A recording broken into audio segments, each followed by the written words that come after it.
And we are finally live. So we're excited to be with you here live from Atlanta, Georgia, where we've just been finishing a workshop here. So doing our second Scrivcast Magcast workshop. And welcome, there we are. Look at the right camera. And we are all sorted and live, and I'd love to welcome you aboard for Challenge Live episode 3.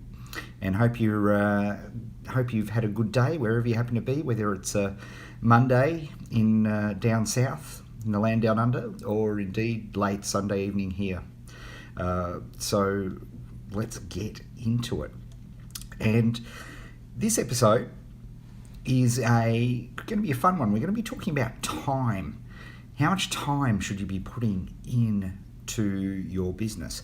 Should you be hustling and putting in all those huge long hours like all our social media superstars do?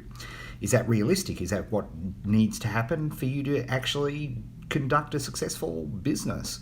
What's the story?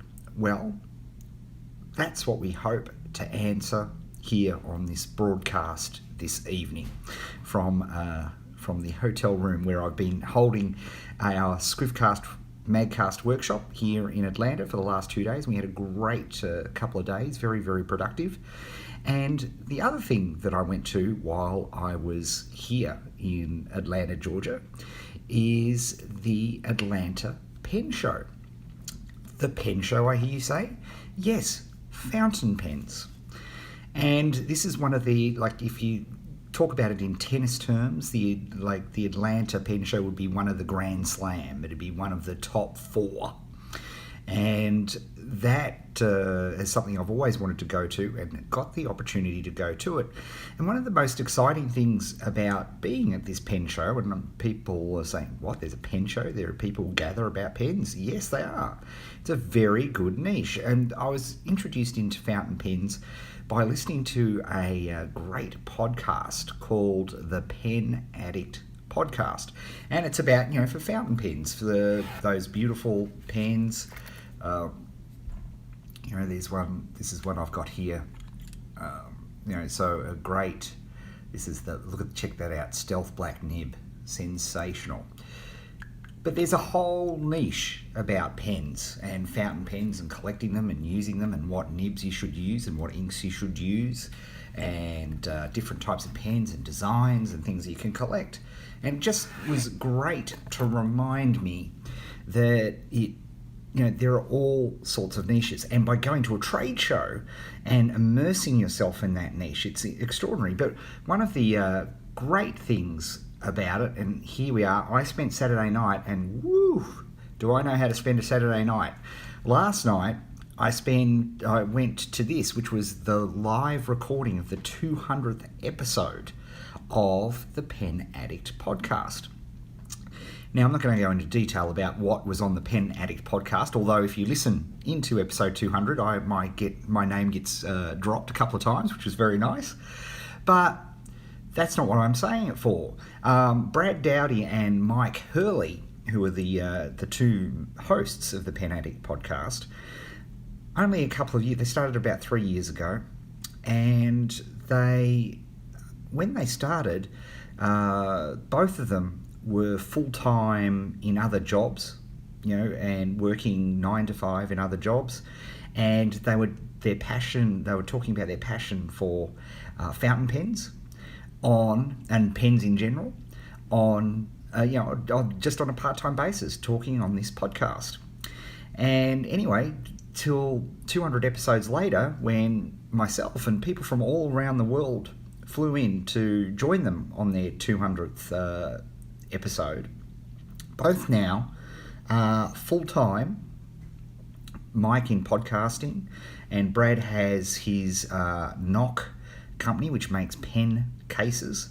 Beautiful little cases that holds, that's not actually a Knock one, this one, but it gives you an idea of, holding, people design pen cases. There was a stack of exhibitors there that were designing pen cases. It's a theme.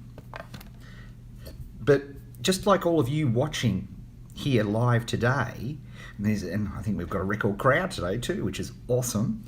Just like you listening today, and if you're in your 9 to 5 or you're just starting out on the challenge, those two were full-time, and now they are full-time, 100% earning a living from the podcast, from Knock, the pen case company, which Brad created, and Mike is running the Relay FM network. It's incredibly inspiring, and it was so thrilling to be there and observe this firsthand, and I'm so thrilled for the lads.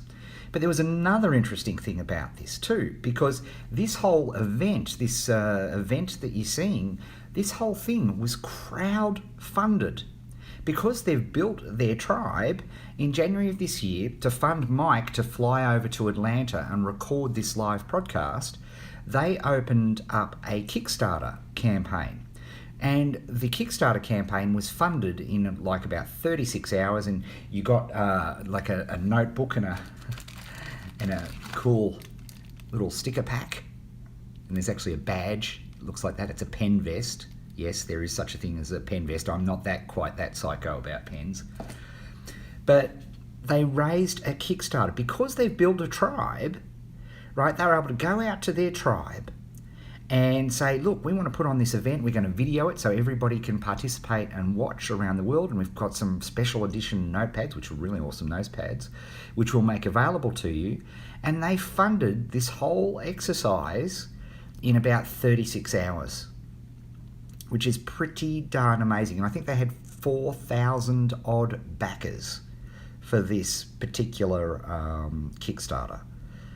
That's huge. That's the future. If you build your tribe and you follow the challenge and you build your list of people just like Mike and Brad do, you could be recording a live podcast at your own event, at your own industry trade show, in a couple of years' time. That's what's super exciting about this.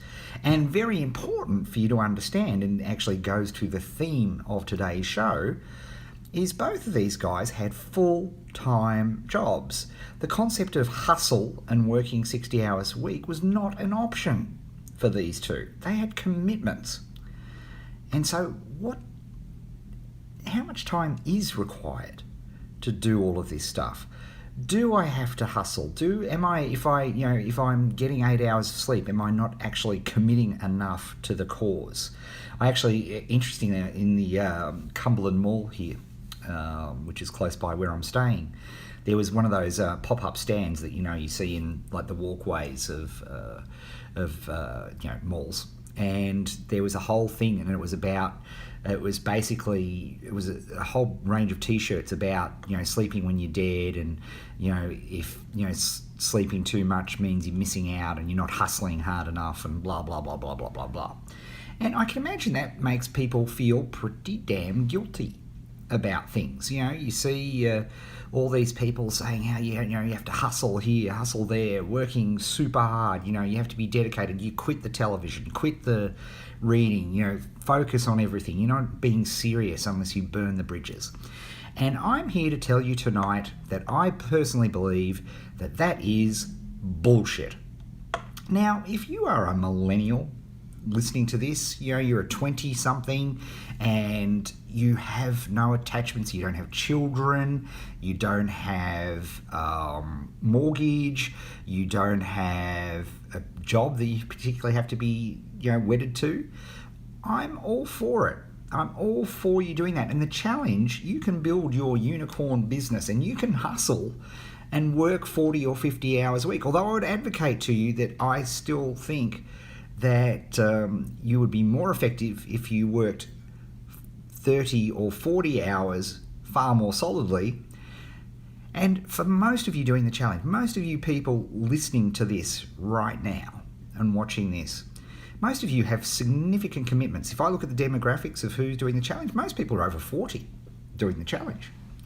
And you've got commitments, you've got overheads, you've got bills to meet, school fees to pay.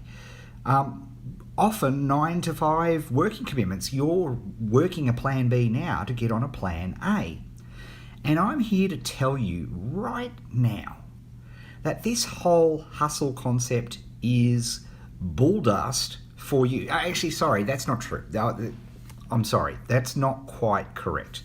There's no doubt, a young Steve Jobs, a young Elon Musk, a young Richard Branson, all smashed themselves silly in their 20s. I smashed myself silly in my 20s.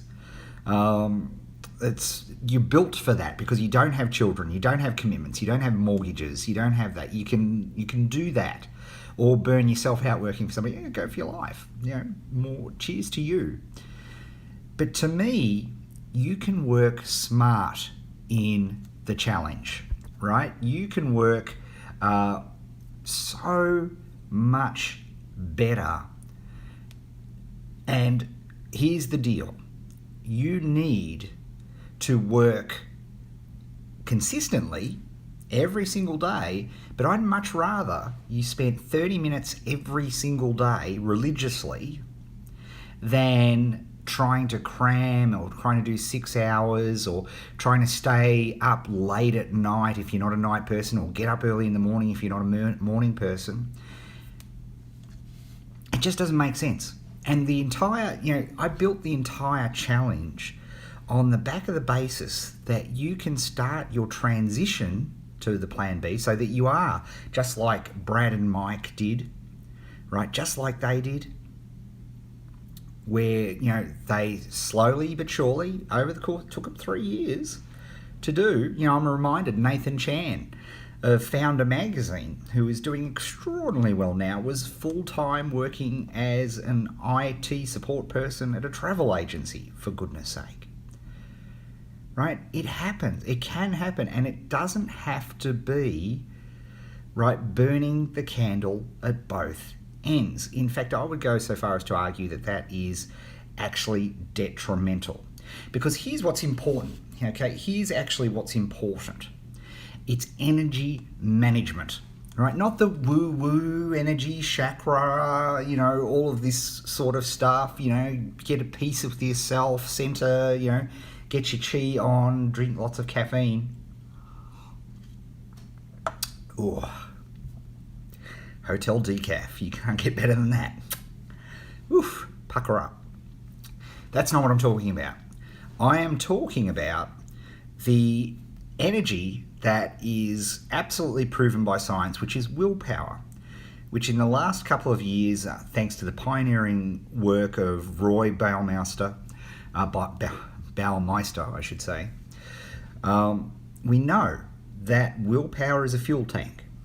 Okay, it operates just like a fuel tank, and every single decision that you make, whether it's what sort of waffle you're going to get at Waffle House tomorrow morning, or what you're going to wear, or indeed business approaches and business strategies, and what experiments should I conduct, or what things should I do, all of those are willpower decisions.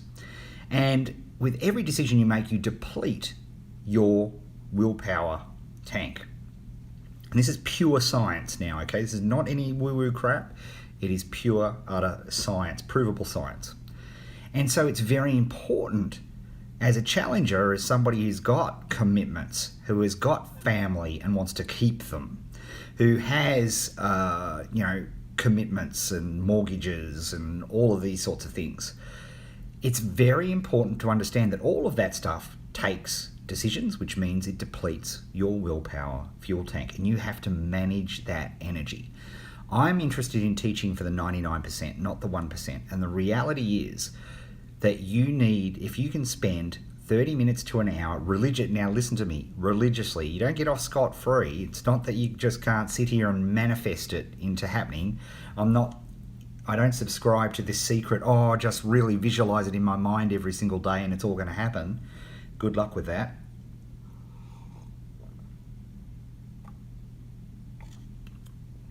Oh yeah, that's really, really good. I'm not a big fan of that sort of stuff. But I do know that any serious practice, if you want to be professional about what you're doing, if you want to be professional about that, professional is not hours spent. There's no correlation. I often have had discussions with challengers and talk to them about, how they're working. They say, oh, I spend hours in front of the computer every night. Well, you're doing it wrong. You're doing it wrong. Because you need to do focus, action-based sessions. We've set up the entire challenge so it's chunked down into individual little sessions. Most videos in the challenge, 3, 4 minutes, 5 minutes long. I think the longest is about 10 minutes max. The idea is to watch the video and then implement what you see in the video straight away. If you're just watching videos the entire time, that is not taking action. The best way to describe it is, is the activity that you're undertaking adding value to your tribe or not? Here I am speaking to you guys. It does happen to be late, but that's neither here nor there. It's because normally it's right in the middle of the day in Australia where I normally am, so it's quite convenient for me as a general rule. But this thing here, I'm contributing. I hope I'm contributing. But this time that I'm spending with you, 18 minutes 55 seconds so far, I'm trying my best to contribute to my market. I'm doing something that is communicating with my tribe. So that is a big tick. I'm hopefully, I hope, adding value to my marketplace.